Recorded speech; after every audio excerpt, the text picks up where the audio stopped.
So the water for Rockathon. The water. Right.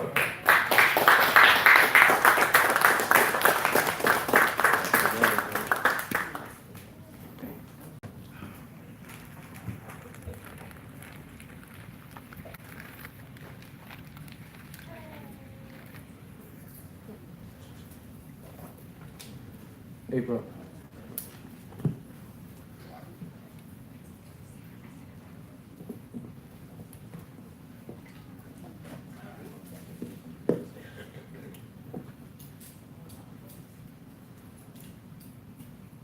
Bye, Shalom, family. How's everybody doing? That was a good lesson by the deacon. Give him another round of applause. Always bringing out profound information. Okay, all right. We're good. Brother Demetrius, out there, other stuff. All right. Obviously, before we start, always want to give all praise, honor, and glory to the Father, our highest to our highest. Always gotta give him adoration. Always gotta give him adoration. Also, I heard this is a wise saying.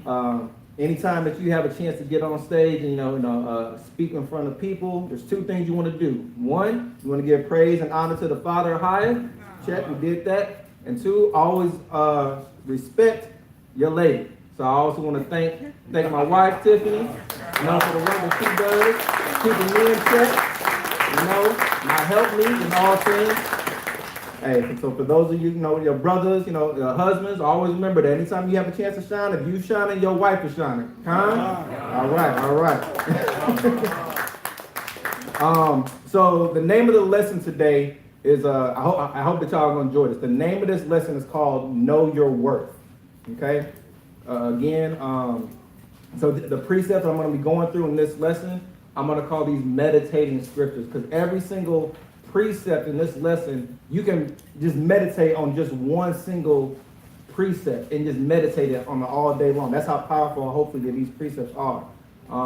Throughout coming into this truth, and not even if you're not in this truth, just living in this wicked world that we live in, all of us have gone through situations where we're hearing things from other people that are causing us doubt, causing fear, causing separation, causing anxiety, causing depression.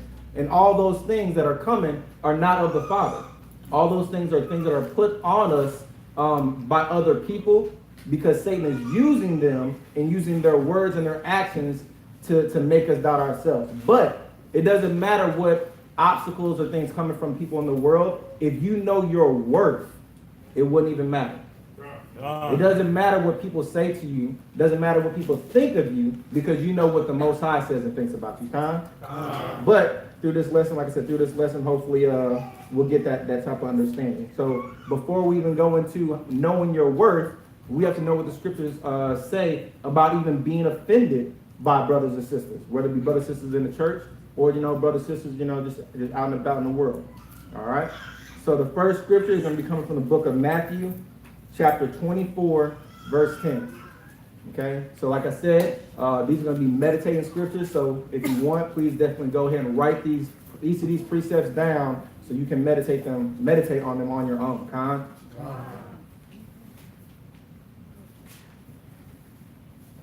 You dare say Khan?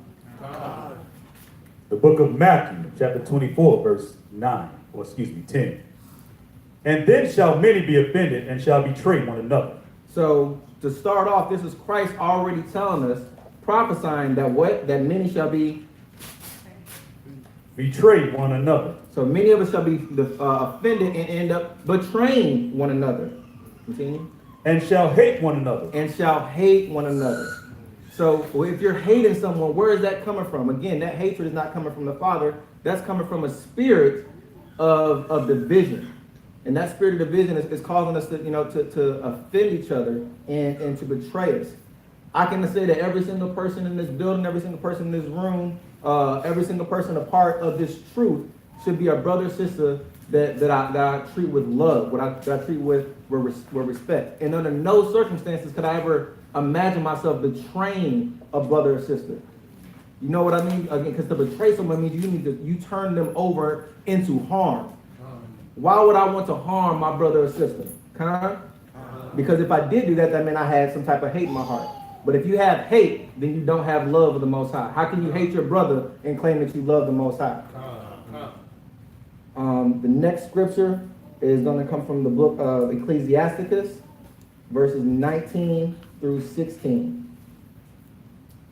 So Ecclesiasticus, or Sirach also, 19 and 16. So again, Christ warned us that was going to happen, that offenses are going to come. So again, when you're in this truth, we kind of need to have thick skin, okay? Again, not even if you're not in the truth, all of living in this world, you need to have thick skin. You have to just understand that offenses are going to come regardless. But the question is, how are we who are walking in truth, how are we going to respond to those? How are we going to respond to those offenses? So again, the book of Sirach, chapter 19, verse 16. The book of Sirach, chapter 19, verse 16. There is one that slippeth in his speech. So it says that there is one that slippeth in his speech. What does it mean by slipping in speech? There's all of us in our lives, we have slips of the tongue where we might have said some things that we might not have meant. Continue. But not from his heart. But not from his heart. Again, when you for those of you that are married or even in a courtship or even with family members, you might have said something, had something slip from the tongue because you were trying to hurt that person. But is that how you really felt in your heart? No, you got angry in the heat of the moment and something slipped, but that wasn't coming from your heart. That was a slip of the tongue. Continue. And who is he that have not offended with his tongue? And who is he that has not offended with his tongue? Who has not done this? Has anybody here offended somebody by accident, said something that they didn't mean? I have. So no one in here is blameless of that. That has happened to all of us. So again, if a brother or sister says something to you that offends you, should that tear you down because that brother said something? Or should you acknowledge that maybe a spirit got on that brother or sister that caused him to slip? And you should know that person's heart, that person didn't really mean that offense. So when I'm dealing with people, when I'm dealing with the brother or sister, I'm not necessarily dealing with the outward man that comes out. I'm dealing with your heart. If you say something that hurts me, I'm like, okay, I know this brother. I've labored with this brother. I've labored with this sister. I know their heart. I know that they didn't really mean that. I'm going to let this pass and move on until that's gone. The next scripture is coming from the book of Wisdom of Solomon, chapter 12, verse 2. So again, right now we're talking about offenses and what it means to be offended and how to react to those offenses. Wisdom of Solomon, chapter 12, verse 2. Therefore chastenest thou them by little and little that offend. So it says that we should chasten them little by little that offend. So if you're a brother or sister that has been offended, you do need to chastise that brother or sister little by little, basically just to make them aware that an offense has occurred. Okay, continue. And warnest them by putting them into remembrance, wherein they have offended. So you need to warn them so that they know to not continue in that offense. But again, if you're someone that got offended by something, you can't be quiet and let that offense go unspoken of. You have to let that brother know, say, hey, brother, I was offended by that. Hey, sister, I was offended by that. Because if you don't do that, then that brother or sister can continue to go on